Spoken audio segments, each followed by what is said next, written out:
Today we are getting into CELPIP writing task 2, which is the survey or opinion essay type. This task can feel tricky because you have to choose between two options. Pick one, explain your reasons convincingly, all in about 26 minutes. Don't worry though, I'm sharing a flexible structure that actually works and how to adapt it and an example. So let's do this, don't worry. Now, just like task one, I have used the 6 step structure, right? Here, I'm also going to use the same thing, 6 step structure for task two, which would be super helpful. It gives you a roadmap so you don't waste time thinking, what do I write next? So you don't want your essay to be robotic or off topic, then you have to give a different idea to every prompt because each one is different. Some ask, should we do A or B? Others, which is better and why? Or what impact would each have? So the key here is the balance one.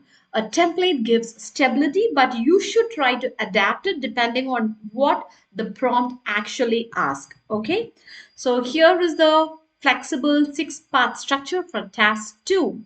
The first one, of course, it's an introduction and your choice. Okay, you have to restate the scenario very briefly and clearly mention which option you choose. Example, given these two options, I strongly support option A because you can give the reason. So just restate the scenario in the beginning in a very short note and strongly suggest which side you have taken. Okay. The next one is the reason, the first reason and example. You have to state one reason why you picked that option, whatever option that you have picked. Give the first reason. Explain that with an example, short example to back it up. Like it should be real, hypothetical, or general, but remember it should be specific. Then, second reason plus example. Try to provide a second reason, ideally from a different angle than the first.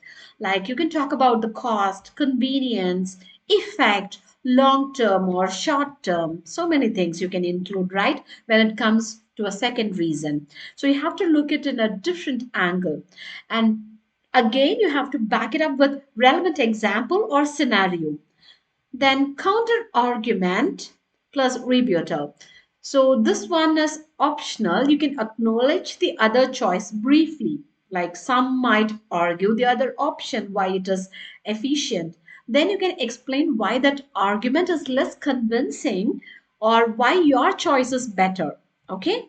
And third reason, again, this is also an optional if you have space.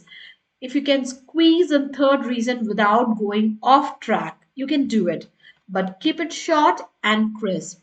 Finally, the conclusion or the summary. Reaffirm your choice in a slightly different way.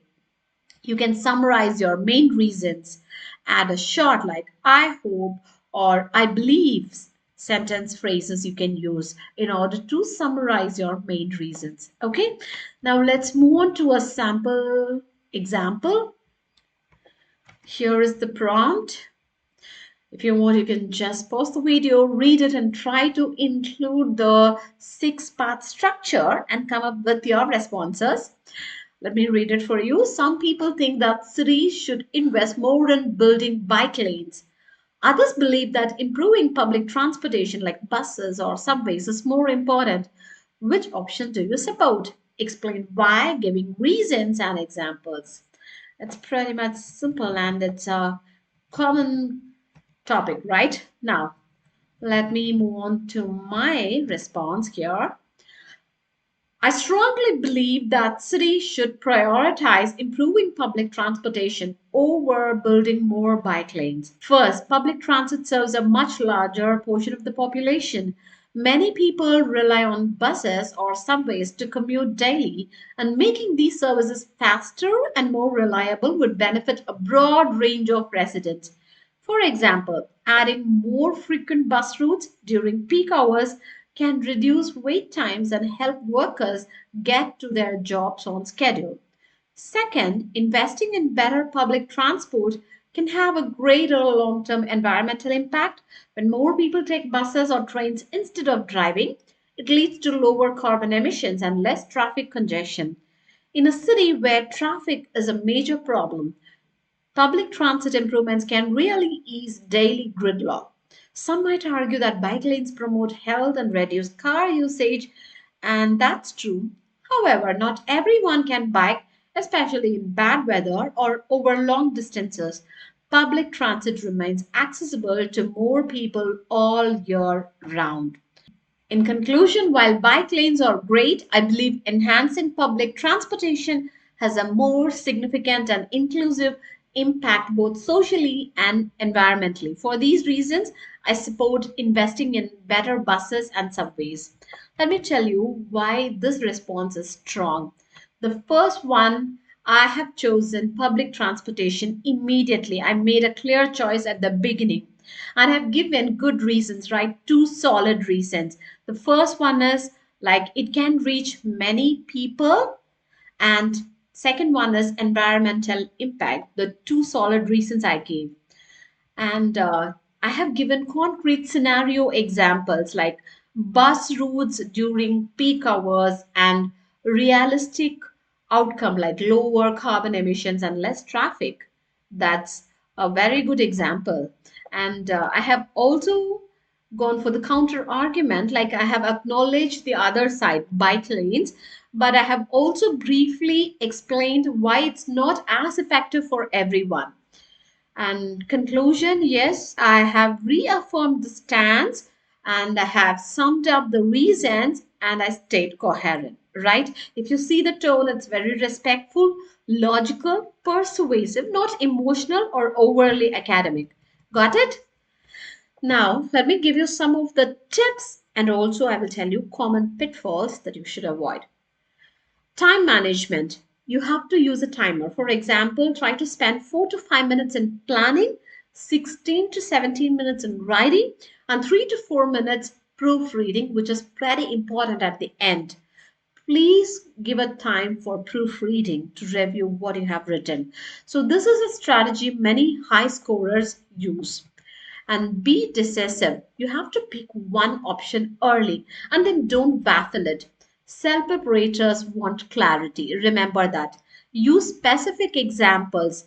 Don't include weak or vague examples. That will not help. Try to use personal experience, a real world fact, or a short hypothetical. Okay? And address the other side.